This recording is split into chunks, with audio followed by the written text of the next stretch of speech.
Welcome back, NFL fans. We are on the fourth division of our division previews for 2022, so halfway there after this video. I probably should have put this division towards the end because of the whole Deshaun Watson thing, but I'm trying to go in order here, so it is what it is at this point. Anyway, last season, the AFC North in 2021 went like this. The Bengals, 10-7. They went from 4th place to 1st place. Awesome turnaround there. They went to the Super Bowl. Magical year that unfortunately ended in a late second, last-minute loss, whatever you want to call it, to the Rams. The Steelers, 9-7-1. They just continue to win somehow despite the not-so-good quarterback play out of Ben Roethlisberger. And the Browns and Ravens were both 8-9. There were definitely some higher expectations for those teams. Some quarterback injuries definitely set those teams back, but could they bounce back this year? I feel very good about one of these teams. I'll tell you guys which one coming up. So going into these videos, I like to do the DraftKings over-unders for 2022 for each team in the division. They have the Bengals at an even 10 wins for this year, Baltimore at 9.5, the Steelers at 7, and Cleveland is, there's nothing. There's nothing for the Browns right now. If I had to put an over-under personally, I would say 8.5 or 9. I don't know how you can go that much higher with the uncertainty of the Deshaun Watson situation. If he was only suspended 6 games, I would feel pretty good about the Browns because their first 6 weeks outside of the Chargers and maybe some other matchup, but they have an easy schedule for the most part, so it wouldn't be that bad. But yeah, with Deshaun Watson and that whole thing, I have no idea. So anyway, hopefully you guys enjoy the video. Leave in the comments your predictions for the AFC North in 2022, and let's get into it. So if you've watched these other division preview videos, you know the drill. We go in reverse order. So the last place team I have is an 8-9 record. So it's not that bad. That's obviously not what you want, but 8-9 for a last place team is not horrible. But this is a pretty talented division, so it does make sense. I'm going to have the Cleveland Browns tied for last place at 8-9. And look, if you're a Browns fan watching this, I've been a Browns guy. Don't hate me. I've always loved Baker Mayfield. I love what Andrew Berry's been doing there. I'm a Stefanski guy. But this team and the whole situation with Deshaun Watson is just not ideal, and I don't know how it's going to really affect the team, but I'm assuming it's not going to be in a positive way. The fact that the NFL decided to appeal the whole suspension is not what you wanted to hear. If it was only 6 games, once again, I can live with it. I probably would have called them a 9 or 10 win team, but hearing the NFL appealing this could drag on into the season. Who the hell knows? It could end up being the entire season, and Watson might not play for 2 straight years at that point, so I don't know what to expect. There's a lot of uncertainty with this, but I'm under the assumption that it's going to be more than 6 games. I'm not positive, but I could see it being more like 10 or 12. Who the hell knows? So anyway, Jacoby Brissett is pretty much as mid as it gets. I mean, that's like the Walmart version of Jimmy Garoppolo. Now, if I'm the Browns, I'm putting Josh Rosen in. Big Josh Rosen guy. Absolutely love Josh. I actually have a Josh bobblehead somewhere right here. The Josh Rosen bobblehead. I'm putting my man Josh Rosen at quarterback. No, I'm kidding. I definitely would not support that. I did see Josh got signed by Cleveland. I'm happy for him. I'm still surprised he's going after this whole NFL thing, but good for him, I guess. Now, this offensive line, running back group for Cleveland is still awesome. You still have your 2 running backs in Nick Chubb, Kareem Hunt. You still have most of your offensive linemen from last year. And getting Amari Cooper for a 5th-round pick, that's pretty damn good. Amari Cooper can still play. He's still young. He's 27, 28 years old. They did lose Jarvis Landry, did lose Odell Beckham, another guy I'm a big fan of. I got another little, figure over here, my man Odell in the Browns jersey. So yeah, I told you guys, big Browns guy. I'm not lying. So they have Njoku, Harrison Bryant at tight end. That's still a pretty good duo right there. Now after Cooper at wide receiver is the question that I have about this team. You have Donovan Peoples-Jones, who does make some big plays, rookie David Bell, Anthony Schwartz, the guy who ran a 4.2, Demetric Felton, who was a former running back. They're going to make him a wide receiver now, apparently. I think Amari Cooper is a legit wide receiver 1, but who steps up at wide receiver 2? I would have guessed it's Donovan Peoples-Jones or David Bell, but I'm not really sure. Somebody else has to step up. I assume, especially if Deshaun Watson's not going to be there most games, they're going to be more of a run-heavy team with that running back tandem and a really good offensive line. It makes the most sense in the world to run the ball just as much as you pass it, if not more. So the Browns offense might not be the most exciting this year, but they should be pretty efficient because Nick Chubb, I think right now, is one of the best all-time yards per carry guys in NFL history. He's right behind Jamal Charles. He's off to that good of a start to his career the first 4 years, Nick Chubb. Now, Defensively, they still have an awesome secondary. Greg Newsome in year 2, I was a big fan of his. He impressed as a rookie. Denzel Ward, of course, he was a former top 5 pick. Ronnie Harrison, he's a good player. Grant Delpit, I think, is in year 2 now. He might be in year 3, actually. I know he missed the first year. I think he played last year, so probably year 3 for Grant Delpit. Greedy Williams, still a good player, but that's like your 3rd or 4th cornerback right there. And John Johnson, who they signed from the Rams a couple off seasons ago at safety. They brought back Jadeveon Clowney. They got Jeremiah Owusu-Koramoah in year 2 at linebacker. Of course, Myles Garrett is an absolute stud, one of the best edge rushers in the NFL. So yeah, their defense should still be fine, but like the ceiling for this team is capped if Deshaun Watson's not there. I mean, I think Jacoby Brissett is fine once again, but like the difference between him and Watson is so... It's too much. You know, I can't really expect this team to be in a 10 or 11 win team, especially if Watson's not there for a lot of the season. So, you know, once again, if Watson, for some reasons, only suspended 6 games, I think this team could win 9 or 10 games. But if it ends up being more, which it very well could be, I'm going to stick with 8 and 9. So we'll see what happens with Cleveland. My 3rd place team, tied for 4th, of course, is going to be the Pittsburgh Steelers, also at 8 and 9. So, of course, we know the whole Mike Tomlin thing has never been below 500. This would be below 500. So, we'll see if it happens. This is his first time without Ben Roethlisberger. Of course, he's missed Ben before due to injury, but this is like the first time that Mike Tomlin does not have Ben Roethlisberger on the roster since being the head coach of the Steelers. Mitch Trubisky and Kenny Pickett, the 20th overall pick of this draft. I think Mitch Trubisky, honestly, for how bad Ben has looked the past couple of years, might be a bit of an upgrade over Roethlisberger. And for Kenny Pickett, I don't know what to expect. I really don't. I feel like part of me really liked Kenny Pickett, and then some of me just didn't like him at all. So I'm very up in the air about Kenny Pickett's future. We'll see how it plays out. I don't have any hot takes about him. But the way I see it going is I think Mitch will be the starter to open up the season unless something changes. And I do think Mitch is probably going to play majority of the season, maybe 11, 12 weeks, and then you give Pickett the final 4 or 5 games, I would assume. But we'll see how it plays out. If Mitch Trubisky has them playing well and at a good record, maybe he finishes the entire season. If he sucks through week 4, week 5, maybe Kenny Pickett gets in there pretty early. So we'll see. The offensive weapons, they seem good enough in my opinion. They added George Pickens out of Georgia. He had the ACL tear, some other on-field concerns, but he's a very talented guy. You still have Chase Claypool. You still have Najee Harris. You still have Pat Freiermuth. Deontay Johnson just got an extension today. Good for him.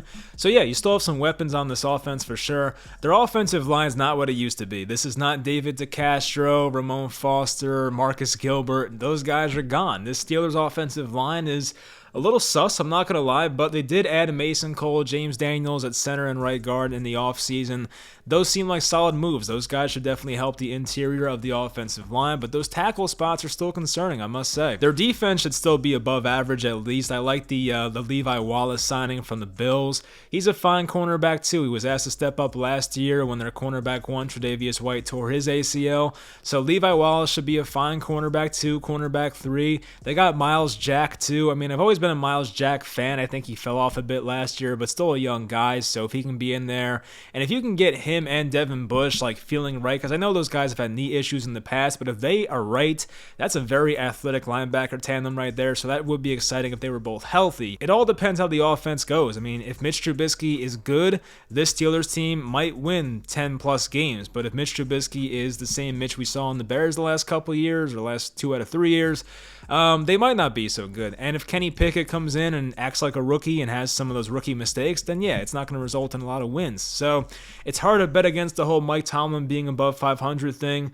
but I'm going to do it this year. I have the Steelers at 8 and 9. My second place team is going to be the Cincinnati Bengals. I have them at 10 and 7. It's the same record as last year. Sorry to be boring, but you got to be concerned about that Super Bowl hangover, which happens to some of the teams that lose the Super Bowl. We've seen recent examples, the 2017 Falcons for very understandable reasons, the Panthers back in that 2016 season after the 15-1 year they had, the 2020 Niners. I know they had so many injuries that year, but still, it happens, so you have to be concerned about that.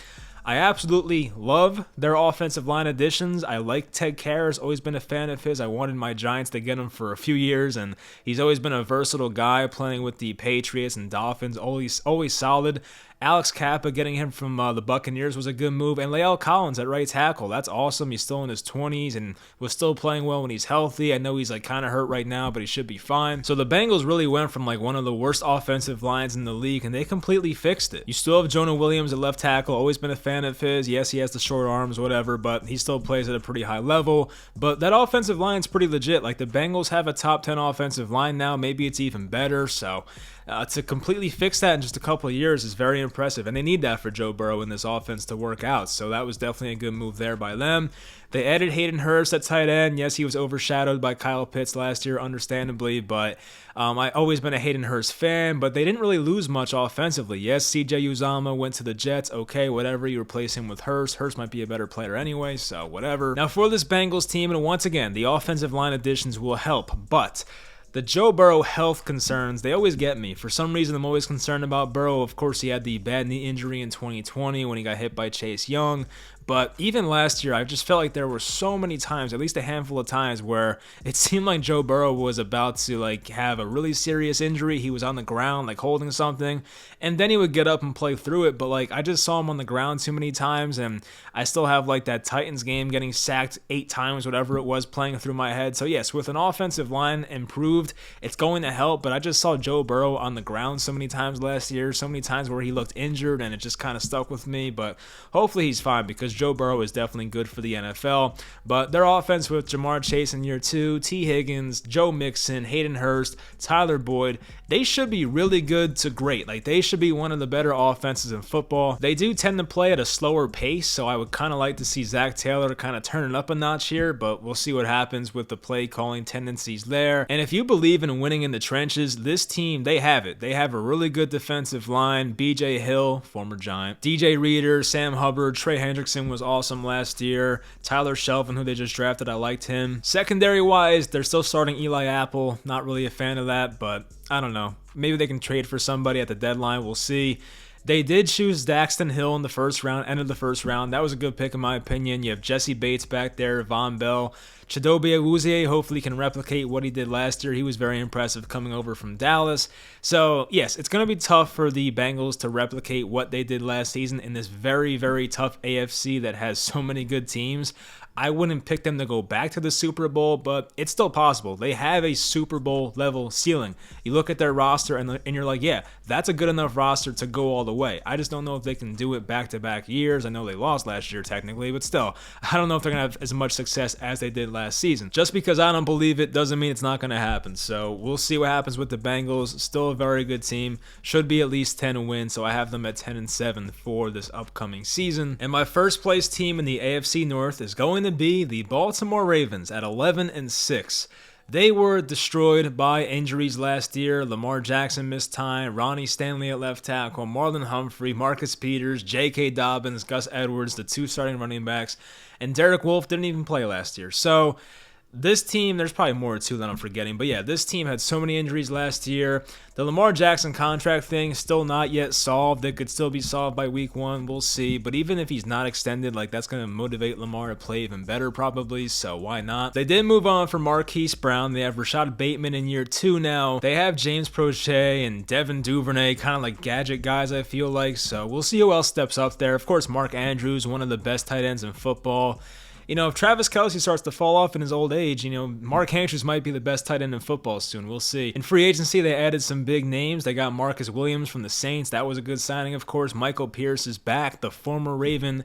Spent a couple years with the Vikings. And Morgan Moses, the veteran right tackle, spent last year with the Jets and played well. Their offensive line overall should be really good, assuming Tyler Linderbaum lives up to the hype. Of course, he was like hyped up as one of the best center prospects in a long time. So we'll see what happens with that. But yeah, Ben Powers, you still have Ronnie Stanley once again, Morgan Moses, Kevin Zeitler. That's a good offensive line. So the Ravens, with that rushing attack, still having Lamar Jackson, they should be fine there, especially running the ball. Now, they did lose Don Martindale, their defensive coordinator, who was there for a while, so that's a bit of a concern, but they brought back a familiar face in Mike McDonald, who was there from 2014 to 2020. He was with Michigan last year as their defensive coordinator, so, you know, there should be familiarity there. He should run a similar scheme to what Martindale was doing. So obviously, yes, I'm high on this Ravens team. They're 9.5 projected win total by DraftKings. I have them at 11 wins. So yes, I am definitely buying into the Ravens this year. I just don't see this team getting that unlucky 2 years in a row.